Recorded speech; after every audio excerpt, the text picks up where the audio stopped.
最近，中俄两国在日本海举行了海上联合2021军事演习，引发了外国网友的热议。中俄两国在海上联合行动在近年来已经成为常态了。为什么这次演习会引发特别关注呢？其实这跟中国海军这次参演的军舰有关。要问目前世界最强的驱逐舰是哪一款，我国的055万吨大驱肯定榜上有名。作为我国自主研发的首艘万吨大驱，它从诞生开始就注定了要受到万众瞩目。055型驱逐舰采用了大量的现代化电子设备，并且从设计上就提高了它的隐身性能，并且采用了双波段雷达，具备反隐形、反导甚至反低轨道卫星的作战能力，在中国海军的发展历程上具有里程碑式的意义。它的影响力丝毫不弱于辽宁号以及山东号航空母舰。作为一款排水量达到12500吨的超级战舰，它的火力是令人生畏的。众所周知，中国陆军一直都被外界戏称拥有火力不足恐惧症，导致中国陆军在火力打击方面异常的残暴。这个毛病似乎也传染给了中国海军，这在055万吨大驱上表现得淋漓尽致。它总共搭载了112个单元的垂直发射系统，同时还采用了冷热共架发射和一弹多坑技术，可以同时进行巡航导弹、防空导弹以及反舰导弹等各类型弹药的发射任务，可见它的火力有多么的生猛。这样一款战舰一旦流入市场，将瞬间成为抢手货。而这次演习是055大驱首次出国参演，这也使得它一到参演海域就吸引了大量的目光，瞬间就使参演的俄罗斯战舰黯然失色。作为世界强国，俄罗斯海军如今可以说是一年不如一年，海军已经多少年没有下水大型战舰了，就连库兹涅佐夫号航母维修都一拖再拖，能拿得出手的只有彼得大帝号核动力巡洋舰。除了拥有庞大的武器库以外，它并不具备隐身能力，航电也过于陈旧，也可以说是一款已经被时代所抛弃的产物。除此之外，俄罗斯海军只能用一些小型护卫舰撑门面，可见他们如今的窘境。俄罗斯海军真的没落了？为此，巴西对此进行了激烈的讨论。有人认为，虽然俄罗斯海军水面实力遭到了削弱，但不可否认，俄罗斯海军潜艇实力依然很强，特别是核潜艇可以和美国比肩，这方面是需要中国学习的。一名叫阿德里亚诺·马杜雷拉的网友呼吁俄罗斯从中国购买055万吨大驱，他认为这并不会损害俄罗斯的自尊心，相反，俄罗斯非常需要055万吨大驱这样的战舰来提升他们的海上力量。如果俄罗斯真的向中国提出购买战舰，可能很多人都会觉得世道变了，毕竟曾经中国海军可是俄罗斯战舰的大客户。究竟俄罗斯会不会买055大驱？在笔者看来，这个可能性不大。俄罗斯海军自尊心还是很强的，作为曾经中国海军的师傅，现在让他们抬起头来仰望，无论如何他们都是做不到而已。况且就算他们想买，我们也不一定会卖，毕竟像055这样的战舰放在哪个国家都属于王牌战舰，不是随随便便就能交易的，并且以俄罗斯目前的经济状况，能不能买得起还是个问题，所以055他们还是不要想了。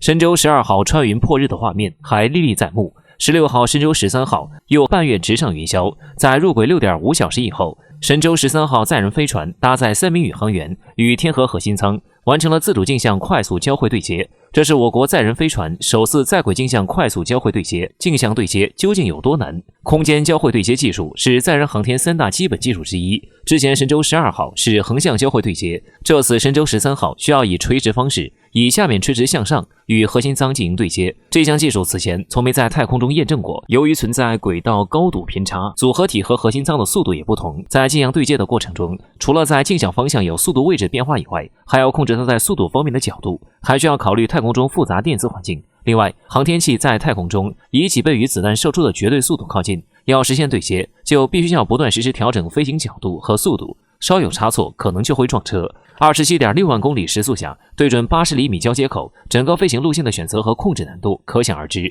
而这次成功进行镜像对接，离不开一个黑科技——微波雷达。中国航天科工2院25所交会对接微波雷达主任设计师姚元福表示，微波雷达在对接任务中主要是测量，不断为导航控制系统提供2个航天器的精确测距、测速、测角信息，实现远距离捕获、稳定跟踪、精准测量。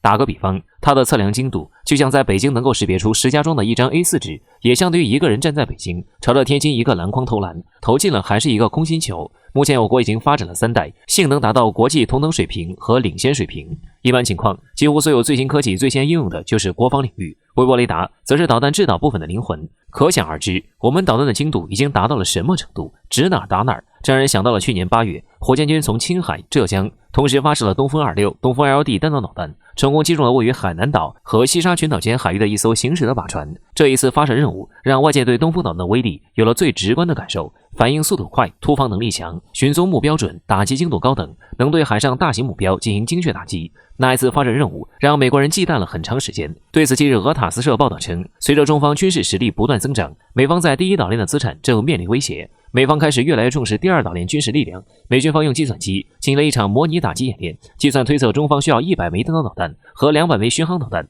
能够摧毁第二岛链的关岛。最大的威胁就是东风 2LD 和东风26弹道导弹，能够打击3000公里范围内的美军航母和各种基地。但谁会相信美军的计算？我们自己会计算。这段时间，台海风险骤然增长，美英要组建新的印太联盟 AUKUS， 欧洲、日本、加拿大等也接连打台海牌挑衅，逐渐消耗我们的外交精力。另一方面，国庆期间，我国军机更是罕见的大批量巡航，并加快密集实战演习，大家似乎都闻到不寻常的气氛。近日，俄罗斯、朝鲜也接连表明支持我们的明确立场。可以说，航天任务另一面是检验一个国家综合实力的标尺，我们无意冲突。如果美国执意要把我们当作敌人，那我们也会做一个合格的敌人。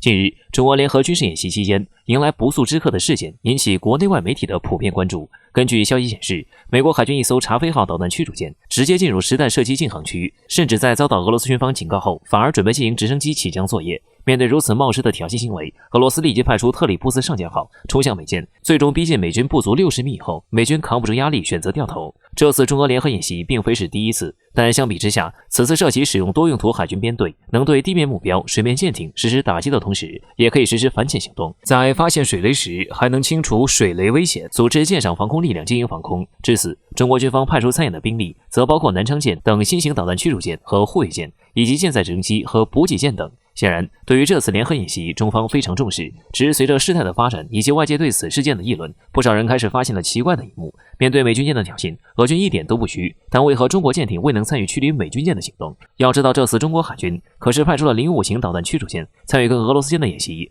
难不成中俄两国间的关系就因为美军舰的参和一夜间变了吗？针对这一疑问，在分析看来，这恰恰相反。值得一提，在美军舰闯入中俄演习区后，还试图入侵俄罗斯边界，仅从这一角度来看，就不难看出，相比针对中国，这次美军针对的重心是俄罗斯，而俄罗斯本就是一个强硬的国家，十分在意面子。若055型导弹驱逐舰贸然出手，或许普京还高兴不起来。当美军舰试图入侵俄罗斯边界时，该起事件就已经上升到维护国家主权的地步了。对于俄罗斯来说，最好的办法就是采取强硬的手段驱离，而不是借助他人之手，毕竟这关系到该国的脸面。其次，美军舰在俄罗斯家门口搞事情，根本不需要055舰帮忙。一方面是因为俄罗斯必然比我国更懂得如何在自己家门口反制美军，另一方面也是因为在人家的家门口限制多，万一搞不好反而容易帮倒忙。再者，美军舰闯入中俄演习区域，说白了就是在找死。以中俄的实力，难道还应对不了一艘驱逐舰吗？退一步来说，就算俄罗斯在面对美军舰时有需求，自然也会找我国帮忙。既然没有我国，就不需要掺和，不然就是喧宾夺主了俄罗斯的地盘，当然该国自己来比较好。因此，与其帮忙，不帮忙才是被中国人点赞的行为。而所谓的中俄友谊破裂，根本就是莫须有的。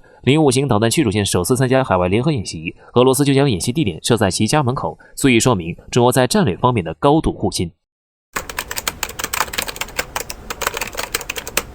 近期以来，随着中俄两国实力的迅速发展，美国就开始坐不住了。一来，他们认为中俄两国的实力是对美国霸权的威胁和挑战；二来，美国人一直以来美国最大的思想灌输太深，觉得中俄现在强大了，就开始对中俄的实力开始嫉妒和眼红，所以他们就不断想方设法想要干扰中俄两国的发展。而在这样的背景下，自由航行便成为美国为首的列强国家用来军事干扰的重要挡箭牌。美国为首的一些国家在最近一段时间内对中俄两国的军事干扰是不少的，他们经常把军舰开到了中俄两国的海域进行干扰，而对外宣称的则是自由航行。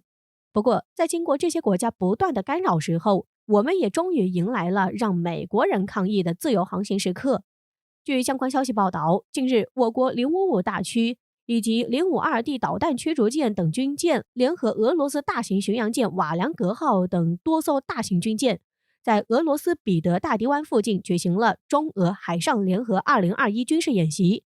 在此次军演过程中，中俄双方军舰一同穿越美日防御最薄弱的日本津轻海峡。这样的举动引起了大批日本网友的注意。随后，日本自卫队有消息透露，在北海道奥尻岛西南的日本海域也发现了正在航行的中俄两国舰队。值得注意的是，在经过中俄两国舰队在美日海域的军演后，美国媒体立马开始发声，对我们的军演进行抗议了。据悉，美国福克斯新闻网近日就报道了有关中俄军舰穿越了美日津轻海峡的消息，随后还猜测中俄军舰下一步计划可能要经过美国阿拉斯加等地，并声称这样的举动引起了美国的巨大担忧和不满。对此，有相关分析人士认为，中俄两国的军演行动实在太让人兴奋了。对于这些列强国家，我们就应该这样，以其人之道防治其人之身。这些列强国家向来都是很霸道和野蛮，他们通常都会欺软怕硬，所以我们就应该用这样的实际行动来证明自由航行并不是他们独有的特权，我们也可以做到。此外，我们的自由航行与这些列强国家的自由航行性质并不一样，他们为了维护霸权，打着自由航行的名义到了我们的海域进行军事干扰，而我们的自由航行只是为了维护地区安全而举行的军事演练。总之，美国应该从自己的美梦中清醒，中俄联手的话并不是好对付的。如果想要硬碰硬，那最终的结果肯定是美国承受不住的。其次，至于日本这样的小国，或许在两国斗争的时候一不小心就踩死了，所以还是好自为之吧。